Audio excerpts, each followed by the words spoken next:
Harry's Wife, Part 104.29. Nutter. Hello, I'm H.G. Tudor. You'll recall, in the excerpts that were provided from Tom Bower's Revenge and the main reading, that Harry's wife was basically referred to as being a bit of a nutter by Harry's friends. This, of course, was indicative of the attitude of those non-intimate secondary sources once they had spent some time with her. Some narcissists operate a facade where they're jolly decent and lovely to the friends of the intimate partner primary source in order to draw people in. However, friends and family, of course, pose a threat to the control over the intimate partner primary source. And therefore, if the friends are saying to that intimate partner primary source, "Oh, don't be watching that documentary about mung beans. Come and get absolutely shit-faced with us, and then we're going to ride a pig around the grounds. Come on, ginger bollocks."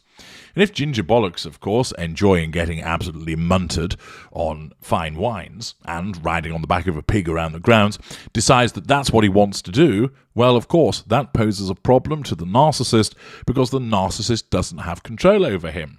It makes the narcissist feel small and weak and vulnerable.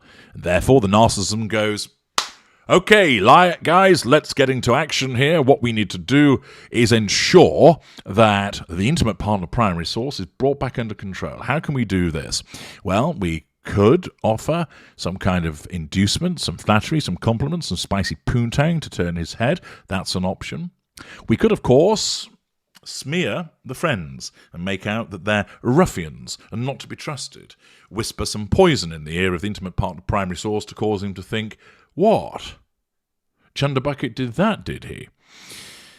And of course, in some instances, although there is the presence of a facade, the narcissist's need for control over the intimate partner primary source outweighs the necessity of maintaining a facade to non-intimate secondary source family and friends. Why?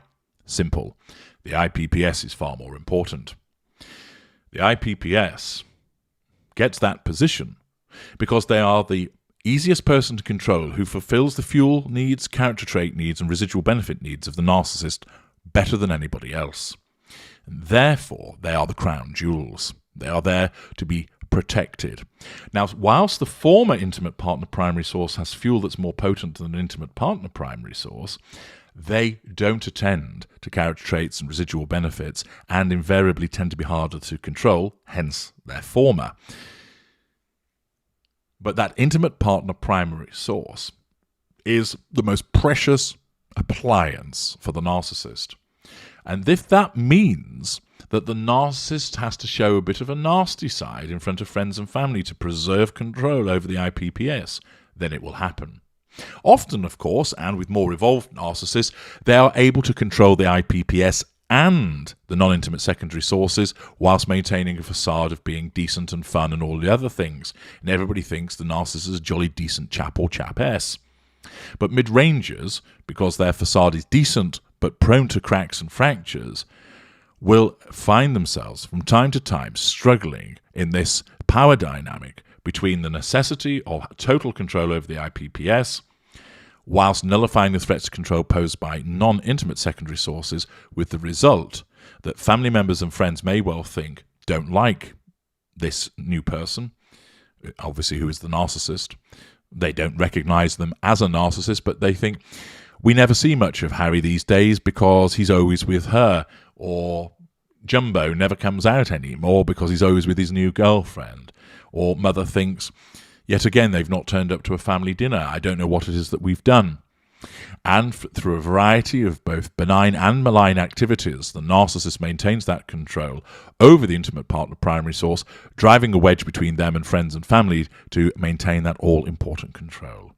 Those of you who've been involved with a narcissist will have seen this happen many times. You will also undoubtedly have found yourself caught between pleasing the narcissist and your friends and family, because often the demands of the two don't meet in accordance. Thus, when it came to that incident of a weekend away, Harry's wife's narcissism decreed that in order to keep control over Harry, It meant that she had to show a bit of a dark side towards the friends of Harry, and thus they were not left with a very good impression of her. She, of course, succeeded. She kept her grip on Harry, and she doesn't care so much about the non-intimate secondary sources, because not only are they ranked lower in the fuel hierarchy, in the fuel matrix, but there's lots of them that can be replaced. So even if she doesn't utilise them, they can be shut off and put on the shelf, and other ones come in instead. If you want to see how that dynamic works with the shifting of the various positions, please go to the Knowledge Vault and obtain pipelines and also understanding changes to the narcissist fuel matrix. You'll find them really helpful. Now, this all revolved around, of course, Tom Bower providing the revelation that Harry's friends described Harry's wife as a nutter. Not something that will come much of a surprise to those of you listening to me. However, it's always quite entertaining because the person that writes for NetflixJunkie.com, Shredded Ass, which sounds like shredded arse, clearly is a supporter of Harry's wife. But this is when you get somebody that doesn't really understand the nuances of what's going on, and they end up doing more harm than good. And it's always entertaining to see how those supporters of Harry's wife actually end up fucking it up. The article states, Harry's friends all said she was a nutter. Royal journalist Tom Bower claims the Duke's friends were ridiculed by the Duchess, Harry's wife. Now, of course, this is something that's been brought up from a few months ago. And therefore, whilst this supporter is evidently doing so to try and help Harry's wife, all it's doing is reaffirming the view of everybody that she is indeed a nutter. She writes, although Harry's wife and Prince Harry are quite content with their marital life, really? Okay, if you say so. It seems like almost everyone was against the pair tying the knot. To this date, we have only heard of the palace having inconveniences adjusting to the pair. Well, actually, it was the other way round, but hey. However, it turns out there were some other acquaintances from their own generation who did not like the fit. Turns out some of the prince's confidants were against their marriage. Along with some other blistering comments that the self-acclaimed royal biographer launched on the couple especially, Harry's wife, Tom Bower also added that some of Harry's best friends did not like the presence of Harry's wife. He then narrated an incident in support of his statements that revealed the Duke's friends found it awkward to adjust to the Duchess.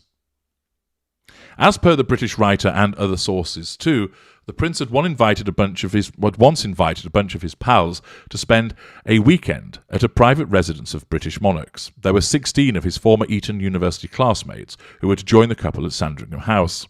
The Duke was looking forward to an exciting weekend with his longtime friends. However, all of them were left agitated, confronting Harry's wife and her ways. In fact, they considered her a nutter, said Bower. The Duchess's lack of sense of humour made Harry's friends disappointed in her, which resulted in an eventless gathering. She would not stand any jokes or remarks regarding sexism or racism that made guests feel constrained and uncomfortable. Harry, on his part, was unprepared for Harry's wife's sudden confrontation, says Bower. Eventually, his friends lessened their visits to the Sussexes, leaving Harry isolated and unaccompanied. Precisely what Harry's wife's narcissism needed to secure. Targeting Harry's secluded life revolving around his wife only, profoundly royal expert and former New York Times editor-in-chief Tina Brown reported he has become emotionally needy. She also reflected on how distancing themselves from their royal base in the United Kingdom has completely changed his personality. In times of disparity and grief, Harry's wife seems to answer some huge need in Harry, according to Brown. What are your opinions on this matter? Asks the author. Are you in accord with the royal experts expressed below? And nobody does, as is always the case.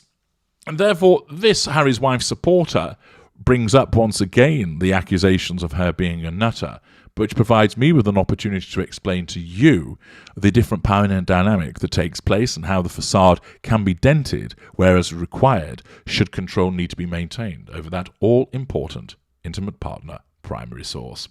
Once again, understanding narcissism helps you understand completely why Harry's wife behaves as she does. I'm H.G. Tudor. Thank you for listening.